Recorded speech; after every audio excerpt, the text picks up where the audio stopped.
Electronic displacement in covalent bond का ये आपका नेक्स्ट वीडियो है और इस वीडियो में हम आपको पढ़ाने वाले हैं हाइपर कॉन्जुगेशन इफेक्ट। ये फोर्थ इफेक्ट है हमारा, last electronic displacement in covalent bond का ये फोर्थ एंड लास्ट आपका इफेक्ट है। Fourth that is hyper conjugation effect. Hyper conjugation effect है हमारा, ये इसको हमें पढ़ना है। हाइपर कॉन्जुगेशन, अब इससे पहले हम तीन इफेक्ट पढ़ चुके हैं, that is electric effect, electronegative effect, resonance effect. और ये फोर्थ इफेक्ट हमारा हाइपर कॉन्जुगेशन इफेक्ट। तो हम देखेंगे कि हाइपर कॉन्जुगेशन इफेक्ट में कौन कौन सी बातें इंपॉर्टेंट है। फर्स्ट, हाइपर कॉन्जुगेशन इफेक्ट को हम और किस नाम से जानते हैं? तो hyper conjugation effect it is also called इसे हम कहते हैं, it is also called no bond resonance. इसे हम नो बॉन्ड रेजोनेंस भी कहते हैं, नो बॉन्ड रेजोनेंस भी कहते हैं। Next, it is also called H effect. इसे हम एच इफेक्ट भी कहते हैं, एच इफेक्ट भी कहते हैं। Next, it is also called Baker and Nathan effect. इसे हम बेकर नेथन इफेक्ट भी कहते हैं, बेकर नेथन इफेक्ट भी कहते हैं।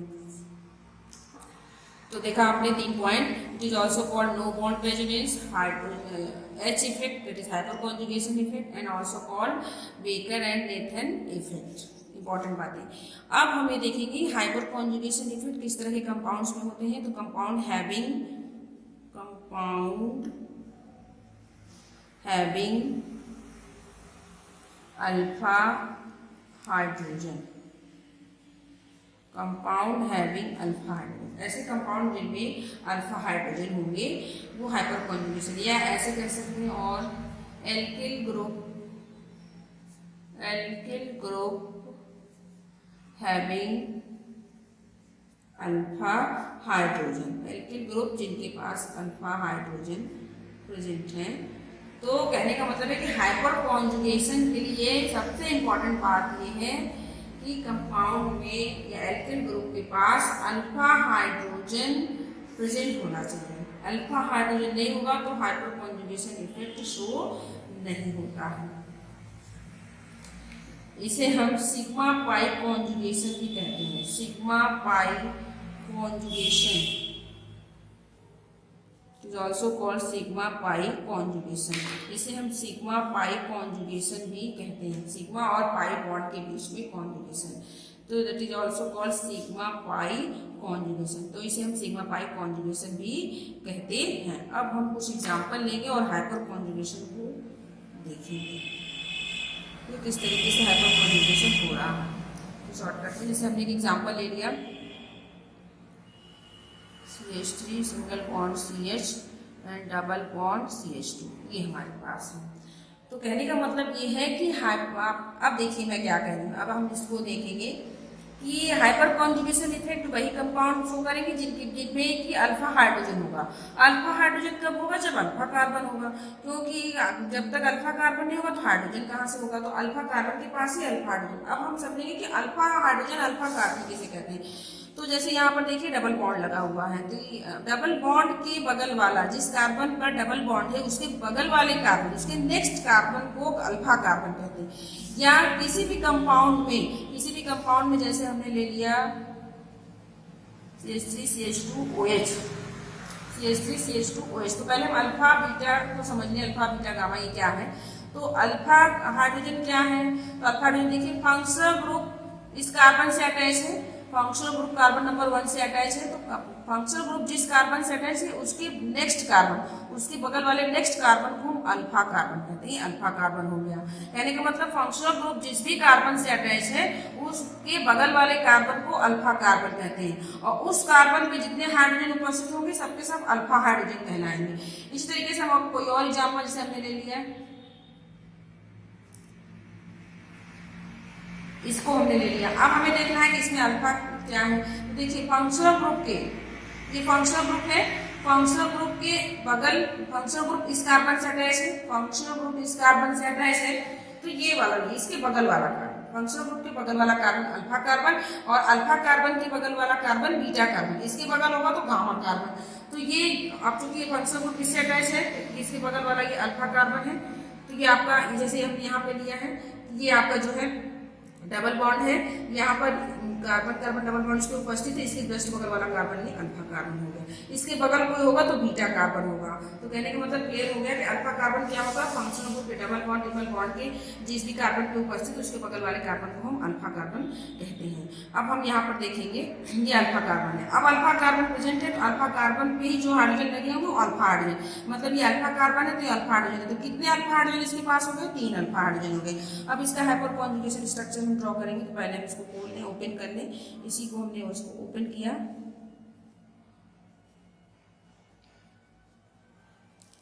तो अब इसको हम देखेंगे। तो अब देखिए आगे बनता है इसका हाइपर कॉन्जुगेशन स्ट्रक्चर बनेगा। तो अब ये जो है आपका हाइड्रोजन का इलेक्ट्रॉन यहाँ पर इस बॉन्ड, ये यहाँ ट्रांसफर हो गया, ये यहाँ आ जाएगा। तो अगले वाले में क्या बन जाएगा, देखिए हाइड्रोजन यहाँ पर, और ये CH, अब इलेक्ट्रॉन यहाँ चला आया, तो यहाँ पर सिंगल बॉन्ड, और ये बॉन्ड यहाँ, ये बॉन्ड यहाँ पर आ गया था, यहाँ बॉन्ड बन गया, और ये वाला बॉन्ड यहाँ चला है, तो यहाँ पर इलेक्ट्रॉन आ गया, यहाँ पर माइनस चार्ज आ गया, नेगेटिव चार्ज आ गया। और यहाँ पर देखेंगे जब ये बॉन्ड, इस बॉन्ड का इलेक्ट्रॉन यहाँ आया तो यहाँ पर कुछ नहीं रह गया, बॉन्ड नहीं रह गया, तो यानी यहाँ पर यहीं पर सिर्फ हाइड्रोजन H+ के फॉर्म में है और इनके बीच में बॉन्ड नहीं है। That's why it is called no bond resonance. Resonance है और लेकिन हाइड्रोजन और कार्बन के बीच में यहाँ पर कोई बॉन्ड नहीं, क्योंकि बॉन्ड यहाँ पर ट्रांसफर हो गया, इसलिए हम इसे क्या कहते हैं, नो बॉन्ड रेजोनेंस। ये फर्स्ट स्ट्रक्चर हो गया, ये सेकंड हो गया। अब हम थर्ड को ड्रॉ करेंगे। देखिए अब पहले हाइड्रोजन से हुआ 3 अल्फा हाइड्रोजन, कितने अल्फा हाइड्रोजन इसके पास, 3 अल्फा हाइड्रोजन ने पहले से किया। अब हमें दूसरे तीसरे इस तरीके से हम स्ट्रक्चर, जितने अल्फा हाइड्रोजन होंगे उतने ही हाइपर कॉन्जुगेटेड स्ट्रक्चर ड्रॉ होंगे। तो देखिए अगले में नेक्स्ट में हम क्या करते हैं, तो अब नेक्स्ट में क्या करेंगे हम कि इस हाइड्रोजन से किया था, अब हम इस हाइड्रोजन को ट्रांसफर कर देंगे। तो यहाँ पर H बॉन्ड, यहाँ पर भी H बॉन्ड कर दिया, और अब हम नीचे वाले पे इसको हम नो बॉन्ड रेजोनेंस यहाँ पॉजिटिव दिखा देंगे, डबल बॉन्ड CH, और यहाँ पर क्या हो गया CH2 माइनस। फिर नेक्स्ट में हम देखिए फिर क्या करेंगे, अब इस वाले हाइड्रोजन से एक बार इससे हो गया, एक बार इससे, अब इस वाले हाइड्रोजन से हम इसको हाइपर कॉन्जुगेटेड स्ट्रक्चर शो कर देंगे, H+, यहाँ पर हाइड्रोजन बॉन्ड में है, यहाँ पर भी, यहाँ पर डबल बॉन्ड CH, और यहाँ पर हो गया CH2 माइनस। तो कितने हो गए, फर्स्ट सेकेंड थर्ड, और ये हो गया फोर्थ।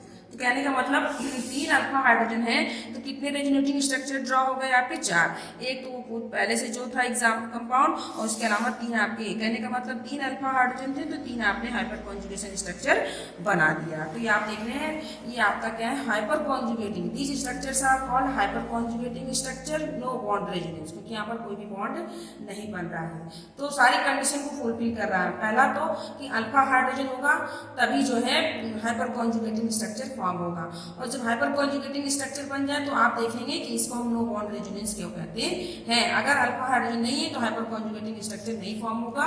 जैसे हम कोई और एग्जांपल लेकर के आपको दिखाते हैं। हम एग्जांपल ले लेते हैं, जैसे हमने एग्जांपल ले लिया CH2 डबल बॉन्ड CH2। अब क्या इसका हाइपर कॉन्जुगेटिंग स्ट्रक्चर बनेगा, नहीं बनेगा।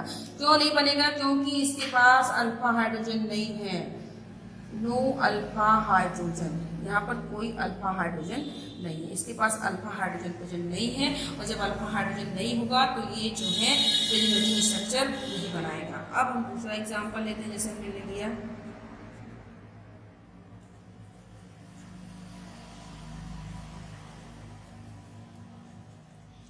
देखिए ये हमने एग्जाम्पल ले लिया। अब हम देखेंगे कि ये कितने हाइपर कॉन्जुगेटिंग स्ट्रक्चर बनाएगा और कौन हाइपर कॉन्जुगेटिंग स्ट्रक्चर कौन सा हाइड्रोजन बनाएगा। अब आप देखिए इस कंपाउंड को। अब हमने कहा था कि हाइपर कॉन्जुगेटिंग स्ट्रक्चर बनाने के लिए अल्फा हाइड्रोजन होना चाहिए। अल्फा हाइड्रोजन कहाँ होगा, अल्फा कार्बन के पास होगा। अब ये देखिए इस कार्बन कार्बन के बीच में डबल बॉन्ड है, तो ये वाला कार्बन क्या हो गया, अल्फा, और ये वाला कार्बन क्या हो गया, बीटा।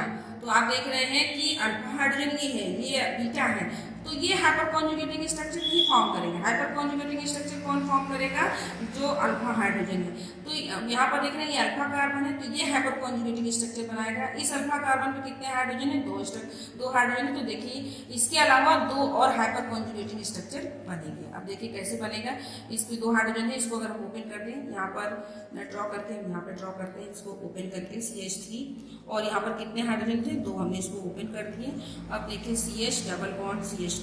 अब इस इलेक्ट्रॉन को यहाँ पर शिफ्ट हो गया, तो ये बॉन्ड यहाँ पर आ गया। अब देखिए क्या हो जाएगा, यहाँ पर CH3 C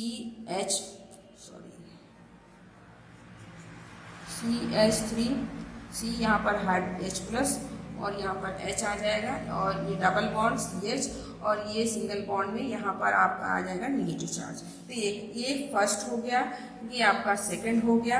अब यहीं पर देखेंगे अगला बन जाएगा, क्योंकि दो अल्फा हाइड्रोजन है, तो एक ये बना, एक और बना देंगे हम, CH3 और C यहाँ पर हाइड्रोजन बना लिया, और यहाँ पर ये क्या हो जाएगा, H+ हो जाएगा। फिर यहाँ पर आपका डबल बॉन्ड CH और CH2-। तो यहाँ पर ये थर्ड ड्रॉ हो गया। तो देखिए दो हो गए। इस हाइड्रोजन से नहीं बनेगा, क्योंकि ये बीटा हाइड्रोजन है, बीटा कार्बन है, तो बीटा हाइड्रोजन है। तो कहने का मतलब है कि हाइपर कॉन्जुगेटिंग स्ट्रक्चर किस पर डिपेंड करते हैं। तो यहाँ पर एक हम फॉर्मूला लिख लेंगे, नंबर ऑफ हाइपर कॉन्जुगेटिंग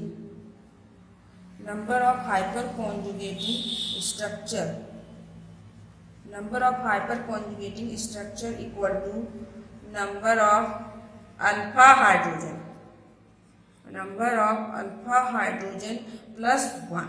कहने का मतलब ये है कि किसी भी कंपाउंड में जिनके पास अल्फा हाइड्रोजन है, वो कितने हाइपर कॉन्जुगेटिंग स्ट्रक्चर बनाएंगे। तो उसको इस फॉर्मूले से देखेंगे।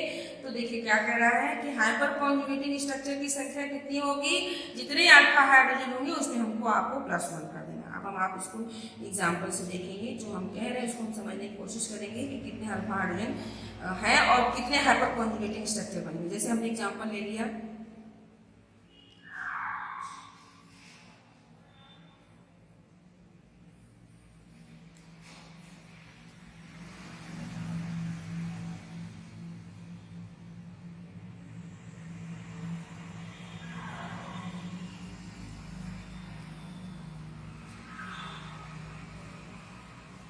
ये हमने बना लिया। जैसे हमने इसको एक एग्जाम्पल इसको ले लिया।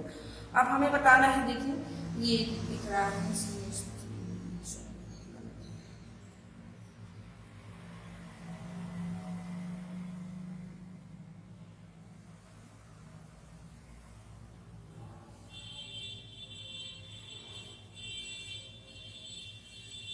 देखिए जैसे हमको इसको देखना है।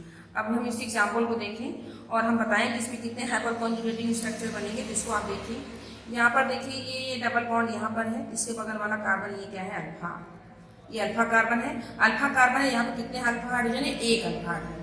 तो हमने बताया हाइपर कॉन्जुगेटिंग स्ट्रक्चर की संख्या बराबर कितने होते हैं, अल्फा हाइड्रोजन की संख्या +1। तो यहाँ पर कितने अल्फा हाइड्रोजन है, एक अल्फा हाइड्रोजन। जब एक अल्फा हाइड्रोजन होंगे तो एक अल्फा हाइड्रोजन +1। यहाँ पर हाइपर कॉन्जुगेटिंग स्ट्रक्चर की संख्या कितनी हो जाएगी, 2, क्योंकि एक अल्फा हाइड्रोजन है और एक ये स्ट्रक्चर खुद और एक अल्फा हाइड्रोजन वाला, ये आपका ड्रॉ हो जाएगा।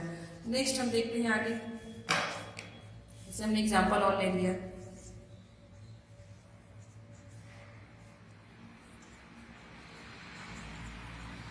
अब देखिए जैसे हमने इस एग्जाम्पल को ले लिया, अब हमें बताना है कि इसमें कितने हाइपर कॉन्जुगेटिंग स्ट्रक्चर बनेंगे। तो पहले हम हाइपर कॉन्जुगेटिंग स्ट्रक्चर की संख्या निकालनी है, तो हम number of alpha hydrogen find करेंगे। नंबर ऑफ अल्फा हाइड्रोजन, कितने अल्फा हाइड्रोजन है। देखिए अब ये आप देख रहे हैं, तो ये डबल बॉन्ड यहाँ पर है, इसके बगल वाला कार्बन ये अल्फा, इसके बगल का ये कार्बन भी अल्फा। तो इस कार्बन पे कितने हाइड्रोजन है, 3। इस कार्बन पे कितने हाइड्रोजन है, 3। तो इधर 3 अल्फा हाइड्रोजन, इधर 3 alpha hydrogen. Total alpha hydrogen संख्या कितनी हो गई, 6। 6 अल्फा हाइड्रोजन प्लस 1, तो यहाँ पर कितने हाइपर कॉन्जुगेटिंग स्ट्रक्चर बनेंगे? 7 hyper conjugating structure, 7 hyper conjugating structure draw होंगे।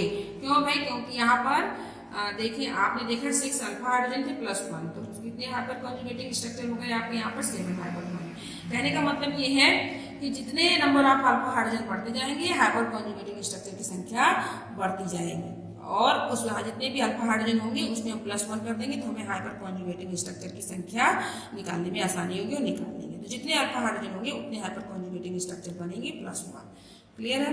अब एक चीज और, अल्फा हाइड्रोजन की संख्या बढ़ती जाएगी, हाइपर कॉन्जुगेटिंग स्ट्रक्चर की संख्या बढ़ती जाएगी, और जब हाइपर कॉन्जुगेटिंग स्ट्रक्चर की संख्या बढ़ती जाएगी तो उस कंपाउंड की स्टेबिलिटी बढ़ती जाएगी।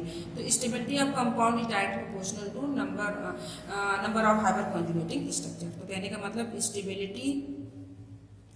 स्टेबिलिटी जो है वो डायरेक्टली प्रोपोर्शनल है नंबर ऑफ हाइपर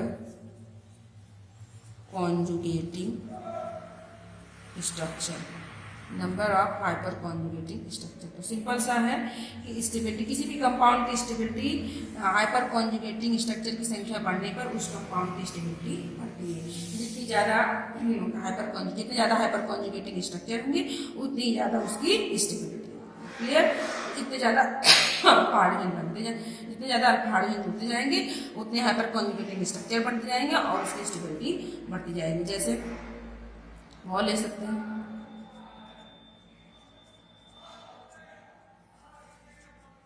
ये हमारे पास है इस तरीके से।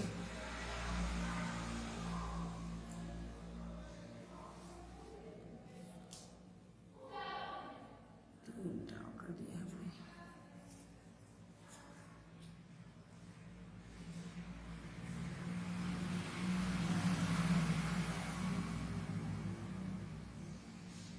ड्रॉ कर देते हैं।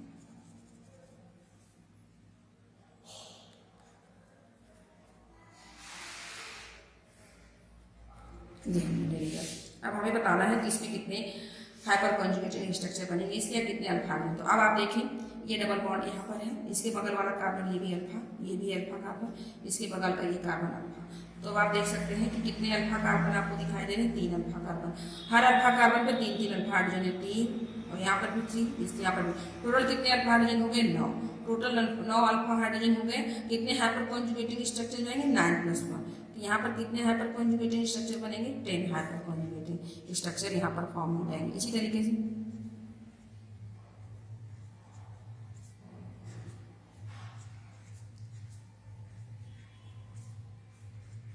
फिर आप यहाँ पर देखिए यहाँ पर ये डबल बॉन्ड है, इसके बगल वाला carbon alpha hydrogen, alpha hydrogen, alpha hydrogen, alpha hydrogen. कुल कितने अल्फा हाइड्रोजन हो गए? 4 अल्फा हाइड्रोजन हो गए। और जब 4 अल्फा हाइड्रोजन हो गए तो अब आप इस पे देखिए कितने अल्फा कार्बन हो गए, सॉरी 4 अल्फा कार्बन हुए। तो इस पे आप हाइड्रोजन की संख्या काउंट कर लीजिए तो कितने हो जाएंगे? टोटल 3 + 3 + 3 + 3, टोटल कितने हो गए? 12 अल्फा हाइड्रोजन हो गए। और जब 12 अल्फा हाइड्रोजन हो गए तो हाइपर कॉन्जुगेटिंग स्ट्रक्चर की संख्या कितनी हो जाएगी?